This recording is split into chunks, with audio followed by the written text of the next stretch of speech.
देखिए अब पिछली क्लास में क्या पढ़ लिया हमने पढ़ लिया अभी तक पिछली क्लास में कौन सी प्रकार की टक्करें पढ़ ली। हमने पढ़ ली प्रत्यास्थ एवं दूसरी कौन सी, अप्रत्यास्थ। ये टक्करें पढ़ ली, लेकिन दोनों कौन से केस के लिए पढ़ी हैं, एक विमीय। अब केवल हम पढ़ेंगे कौन सी गति के लिए, हम एक ने एक विमीय के लिए कंप्लीट हो गई। आप पढ़ेंगे द्विविमीय गति के अंदर टक्कर। तो सबसे पहले टॉपिक का नाम डालो द्विविमीय टक्कर। द्विविमीय टक्कर, द्विविमीय टक्कर को इंग्लिश में क्या कहते हैं, two dimensional collision. Two dimensional collision, मैंने आपको डेफिनेशन ऑलरेडी पहले बता चुका हूं मैं कि टू डायमेंशनल कॉलिजन किसको कहते हैं, जब टक्कर से पहले और टक्कर के बाद पिंड कौन सी रेखा में गति ना करें, एक सीधी रेखा के अंदर गति ना करें। तो इस स्थिति में देखो, और ये भी कौन से प्रकार की पढ़ रहे हैं, ब्रैकेट में लगा लो यहां भाई, प्रत्यास्थ। कौन से टाइप की पढ़ रहे हैं, प्रत्यास्थ द्विविमीय टक्कर। क्लियर हो रही बात। प्रत्यास्थ द्विविमीय टक्कर में क्या करोगे, संवेग भी संरक्षित करोगे और ऊर्जा भी संरक्षित करोगे। समझ में आया। अब अपने क्या करना है, देखो मैं क्या कर रहा हूं, ये पिंड लिया हमने और एक पिंड ये रहा, इसका द्रव्यमान बोलो जरा, m1। टक्कर से पहले ये किधर जा रहा था, ऐसे u1। इसका द्रव्यमान बताओ, टक्कर से पहले कितने वेग से चल रहा था। अब दोनों में टक्कर के बाद की सिचुएशन बना रहा हूं। देखो टक्कर के बाद मान लीजिए ये इधर जा रहा है, कौन है ये लाइन खींच रहा हूं मैं ऐसे, ये पहले वाली लाइन है क्या, इस लाइन से मान लीजिए टक्कर के बाद ये ऐसे जाने लग जाता है। ये कौन जा रहा है, m1। कितने वेग से जा रहा है, v1 वेग से। और ये मान लेता हूं मैं कितने कोण पर, अल्फा कोण पर जा रहा है। समझ में आया। और इधर कौन जाने लग गया, m2। कितने वेग से, v2 वेग से। और इसको बना देंगे, देखो ये x एक्सिस बना देता हूं मैं, ये कौन सा एक्सिस है, y एक्सिस। ये एंगल बना रहा हूं फाई। समझ में आया। अब अपने को संवेग संरक्षण करना है। पहले भी पिंड कौन सी दिशा में गतिशील थे, पहले पिंड कौन सी दिशा में गतिशील थे, बोलो x अक्ष या y अक्ष, x अक्ष। पिंड पहले कौन से अक्ष की तरफ गतिशील नहीं थे, y अक्ष की तरफ। अब क्या होने लग गया, दो घटक आएंगे वेग के, वेग का एक घटक तो आएगा x अक्ष की तरफ, दूसरा घटक आएगा y अक्ष की तरफ, क्योंकि एंगल पर है। तो y अक्ष की तरफ भी गति हो रही है अब, और x अक्ष की तरफ भी गति हो रही है। लेकिन पहले कौन से अक्ष की तरफ गति नहीं हो रही थी, y अक्ष की तरफ। तो y अक्ष की तरफ का संवेग बताओ, पहले का 0। समझ में आ रहा है। तो बाद में भी संवेग क्या रखेंगे, 0। x अक्ष की तरफ संवेग बताओ पहले का, m1 u1 plus m2 u2। और बाद का जोड़ देंगे, निकाल के पहले वाले के क्या कर देंगे, बराबर कर देंगे। कुछ समझ में आया मैं क्या कर रहा हूं। इस वाले वेग का इधर घटक निकालिए, इस वाले वेग का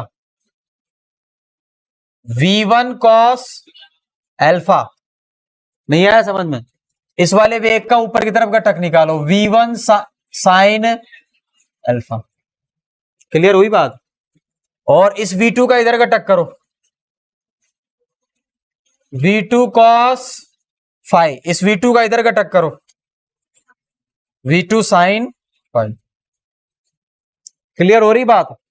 अब मैं क्या करूंगा, ये चीज ध्यान रखना, u1 और u2 पता है ना कौन है, u1 कौन है, u1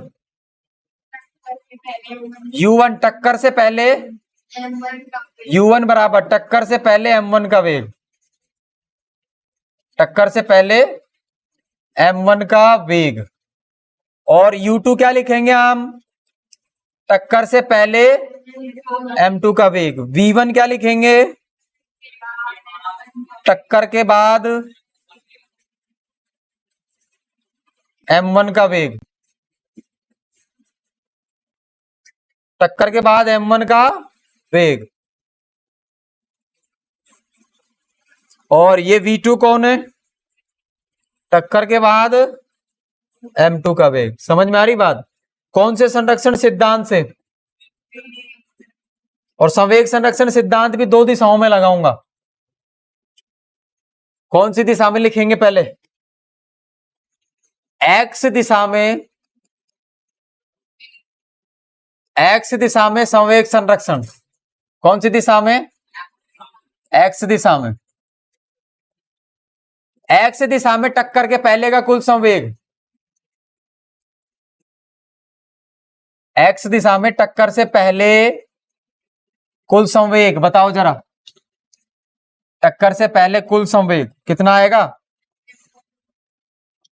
टक्कर से पहले कुल संवेग जोड़ो जरा, कितना आएगा? m1u1 plus m2u2। समझ में आया ये? अब मैं लिख रहा हूं एक्स दिशा में टक्कर के बाद कुल संवेग, टक्कर के बाद का कुल संवेग बताओ एक्स दिशा में। तो एक्स दिशा में टक्कर के बाद का कुल संवेग कैसे निकालेंगे? ध्यान से देखो, टक्कर के बाद में इस दिशा में किसका संवेग है?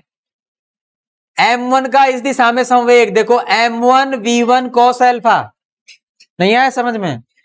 m2 का इधर संवेग m2 v2 cos phi. Clear है? मैं जोड़ के लिख दूंगा दोनों को, दोनों को जोड़ करके लिखेंगे, फटाफट करके लिखेंगे इसको। देखो यहां पर क्या लिखेंगे? m1 v1 cos alpha plus m2 v2 cos phi. और टक्कर से पहले और टक्कर का बाद संवेग क्या रहेगा? नियत रहेगा। तो संवेग संरक्षण के सिद्धांत से मेरे पास आ जाएगा m1u1 प्लस m2u2, ये बराबर रहना चाहिए m1 v1 cos alpha plus m2 v2 cos phi. इस इक्वेशन से कुछ वैल्यूज आपको दे दी जाएंगी और कुछ वैल्यू आपसे पूछी जाएंगी। बस ये इक्वेशन ही निकालनी है, इसमें और कुछ भी नहीं निकालना होता है। अब इसमें से कुछ आपको दे देगा, कुछ आपको क्या करना होगा? निकालना होगा। ये तो कौन से संरक्षण से आया? संवेग संरक्षण, बट कौन सी दिशा में? अब मैं लिखूंगा y दिशा में। y दिशा में कौन से संरक्षण से? संवेग संरक्षण। y दिशा में पहले भी संवेग कितना था? 0। बाद में भी कितना रहना चाहिए? 0। तो बाद का संवेग चेक करो, देखो बाद का संवेग बताओ रे। अब मैं देखो इसको पॉजिटिव मान लेते हैं, प्लस वाई एक्स को क्या मान लो? पॉजिटिव। प्लस वाई को पॉजिटिव, माइनस वाई को नेगेटिव। तो टोटल कितना आएगा? टक्कर के बाद वाई दिशा में कुल संवेग m1 v1 sine alpha minus m2 v2 sine alpha. Sir minus कैसे लगा दिया? एक तो देखो v1 तो कौन सी, v1 तो कौन सी दिशा में? अरे v1 कौन सी दिशा में? प्लस दिशा में। तो m1 v1 साइन अल्फा में से माइनस कर देंगे m2 v2 साइन अल्फा। ये कुल संवेग आ जाएगा कौन सी दिशा में?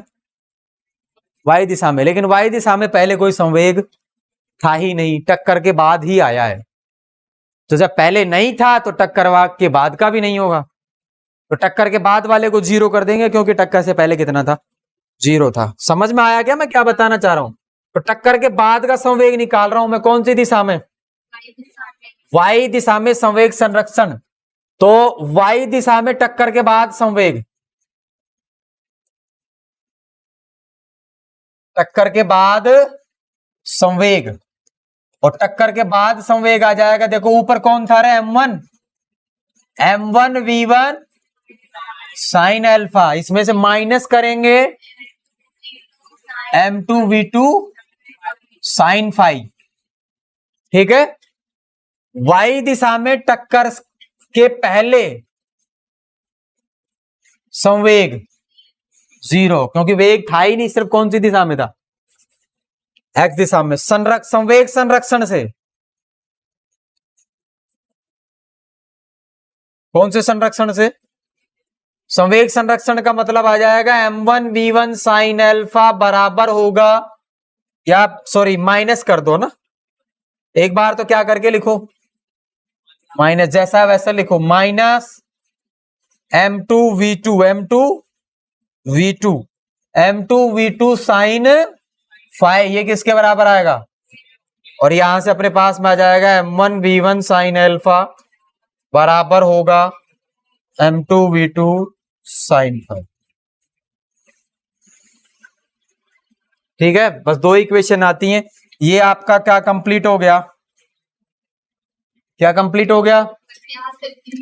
प्रत्यास्थ डीवीवी में टक्कर। अब मैं लिखूंगा, देखो प्रत्यास्थ टक्कर है तो इसमें ऊर्जा भी क्या रहेगी? ऊर्जा भी क्या रहेगी? तो ऊर्जा संरक्षण से, ऊर्जा संरक्षण से टक्कर से पहले कुल ऊर्जा। अरे ऊर्जा के लिए आपको कंपोनेंट वंपोनेंट करने की जरूरत नहीं, क्योंकि ऊर्जा जो है वो कैसी राशि है? अदिश राशि। तो अपने को सिर्फ जोड़ना है, टक्कर से पहले कुल ऊर्जा 1/2 M1 U1, अरे गतिज ऊर्जा ही होगी ना, 1/2 M1 U1 square plus 1/2 M2 U2 square. टक्कर के बाद, टक्कर के बाद कुल ऊर्जा 1/2 M1 V1 square plus 1/2 M2 U2 square. तो दोनों को क्या कर देंगे? बराबर। तो कुल कुछ भी नहीं, 1/2 से 1/2 कैंसिल आउट। अरे ये तो सेम है पहले वाला, इसमें कोई चेंज नहीं आएगा। कॉपी करो।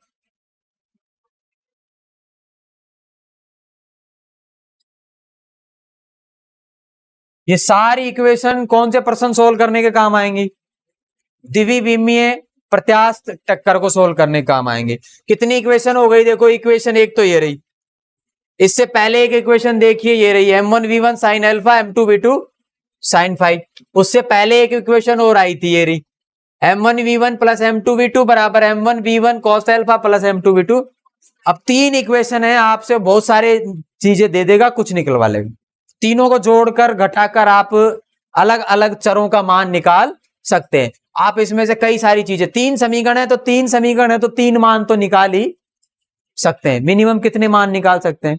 तीन। तीन समीकरण है आपके पास। समझ में आया? ये आपकी कौन सी टक्कर कंप्लीट हो गई? द्विविमीय प्रत्यास्थ टक्कर। अब आप इसको कॉपी करेंगे सबसे पहले, ये आप